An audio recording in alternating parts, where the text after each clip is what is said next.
じられません。全く信じられません。しかもこの信じられない事件が今我々の眼前において展開されているのであります。今やゴジラの通過した後はほとんど皆さんはみんな上上から新橋、浜地、千葉、芝浦方面は全くの死の海です。ただいまゴジラは移動を開始いたします。どうやら土山正面に向かう模様であります。テレビをご覧の皆様、これは劇でも映画でもありません。現実の奇跡、世紀の怪事件です。我々の世界は一瞬のうちに200万年の昔に引き戻されたのでありましょうか。Bam! What's new, guys? Back with a fresh final review. Today we're going to be looking at the Bandai Movie Monster Series 6-inch Godzilla 1954. This figure was limited to an art exhibition in Shibuya in Tokyo back in April through May of 2023. It was a 3-week period where the art gallery was going on. It was called Gallery X by Parco. And then the event was dubbed Godzilla the Art by Parco. Okay, so there was 2 artists that were doing some Godzilla art. There was some sculptors and whatnot. The art gallery was put on to commemorate Godzilla's 70th anniversary, which starts in 2024, which will be topped off on November 3rd, 2024. Boom. Okay, so that's really cool. So for the event, Bandai released this 6-inch Godzilla figure of the maquette. Now, the maquette, originally a clay model designed by Tezio Toshimitsu back in the 1950s, leading up to the production of Godzilla. The original design was inspired by that of an atomic bomb. Okay, when a giant atomic bomb goes off and you get that big-ass mushroom cloud, that's what the inspiration for Godzilla's original design was. Then translated by Toshimitsu to a clay model, which was the original maquette. And that's what this figure it's based on. Toshimitsu worked for Toho back in the 50s and 60s through the 70s, working on various kaiju designs. He worked on, clearly like we had mentioned, the original Godzilla. He worked on the original Anguirus and so forth throughout all of Toho's Tokusatsu films. So, the figure, now, how did you get it? So the only way to get the figure, you had to be first a Japanese resident. Next, you had to attend the event in person, where you had to fill out a mail-away order form to order the figure, and you were only allowed to order one. How did they manage all that? Well, they would go through their applications. If they saw, oh, Rich Iso has 2, no, boom, they threw one away on you, pretty much, okay? So that was, as far as I understand, that's how that went down. Now, you put your pre-order in basically in April and May of 2023 at the art gallery event in Shibuya, and the figure was released November 3rd, 2023 for Godzilla Day. Now, while I was shopping on Godzilla Day, while watching the live streams and, scrolling on Yahoo Japan, I started seeing these figures pop up because those people that put their order in with the mail-away order started getting them. And then what do? Boom! They went and listed them on Yahoo Japan. Bam!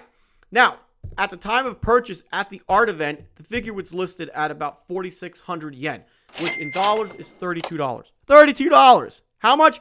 $32, okay? Not bad for a Bandai 6-inch limited movie monster series figure. How much did I pay for it on Yahoo Japan? Boom, $95. And that was before shipping, okay? That was before from seller to buyee to me. Bam, that rhymes.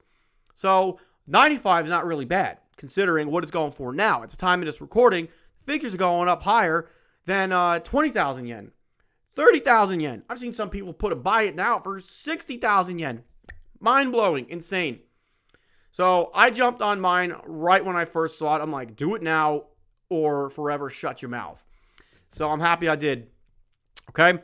Now, the figure itself, based on that maquette design, like I said, the figure it's made in gray vinyl. It's about 5.5 inches tall. Fits perfectly with the 6-inch movie monster series figures for comparison. I'm not going to start moving them around because there's too many up here. But it's a nice size figure. No complaints on size. Paint job, again, the figure, it's supposed to look like it's in black and white. So there's not too much color at all on the figure. The majority of it is this dark gray, charcoal gray, pretty much as we would expect to see Godzilla in the 1954 film in black and white. But what's nice is the dorsal plates are painted nicely with some bone white paint applications on top of nicely sculpted dorsal plates, which are very, 1954-like. The fingernails, toenails, all just pretty much No paint there. Again, under this lighting, it's kind of hard to tell, but it's all pretty much just the basic black and white gray that we know as we originally saw the film in. The head painted nicely with the eyes. We got these ghost white pupils. The teeth and the gums are painted as they should be for a colorized figure. So there's some red there, and the teeth are a bone white, literally a bone white. So odd that those are painted in color, but the rest of the figure, it's in a black and white. It looks good to me. I'm not complaining either way. I'm not going to nitpick that apart. The sculpt itself, again, the original design, Godzilla had more like dragon-like scales, not the typical charred, radiated skin that we see on Godzilla on pretty much every design that we've known. But it's nicely done here on this figure. Again, this is what the original maquette looked like. So we got these scales throughout the whole figure, right from the neck down to the stomach and tail, legs, arms, and all that good stuff. Nice detail throughout. Okay. The head itself, again, supposed to look like a mushroom cloud. So he kind of has got this tadpole looking like freaky face going on here. So he's got these big pronounced cheekbones and eyebrows, and his little nose is sculpted there very nicely. And like I mentioned earlier, the teeth look good. And what's nice about this is that the bottom jaw, it's one separate piece of vinyl that's glued in place. So you can actually see through his mouth from a profile view.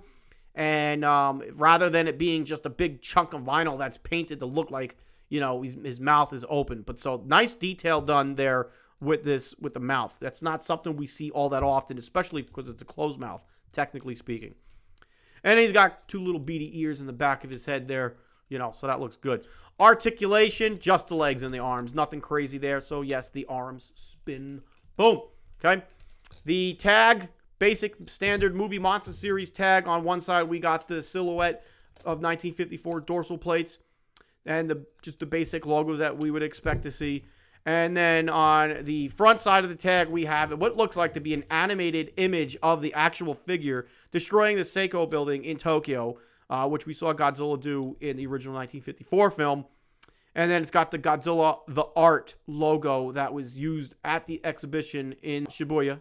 So that's nice on the tag. And then it's just got basically Godzilla 1954 with the regular typical licensing. Bam!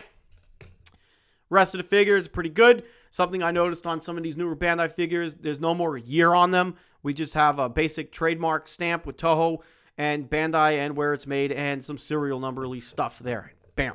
Okay? So that's it. Really nice figure. I'm happy I got one.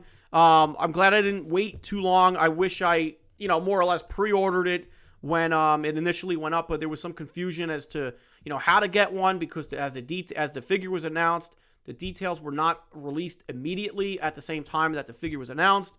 So it wasn't until like maybe a couple weeks later through Showcase Daikaiju, they got the scoop, that it was a limited event and you had to be there in person to get it. So that even made it right off the bat that much harder to get one, which is, damn. It's like, so it's not easily accessible.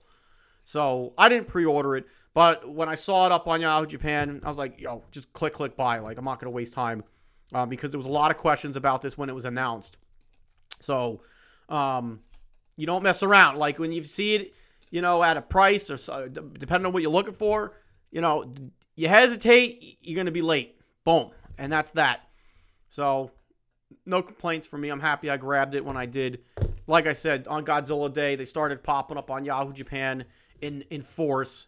So basically everybody that put a mail-away order in at the event, it's almost like they turned around and sold it. I'm not sure of the exact number on how many of these were made. I guess I should do a little bit more homework on that. But it's limited. So there's that. And that is that. That's my review. It's awesome. I dig it. It's certified fresh. Definitely a 10 out of 10 for me. I don't have any major complaints at all. No complaints at all. I really dig it. It's a nice figure. It's an obscure figure. It's not the first time we've seen a 54 maquette design. We've seen it from Toy Graph. Even X Plus did one back in the day. So it's really nice to see something from Bandai. Again, something obscure from Bandai. And that's why this was a must-have for me. Boom. And that's all I got to say about that. Thank you for watching, people. And remember, buy vinyl, fresh vinyl. Bam.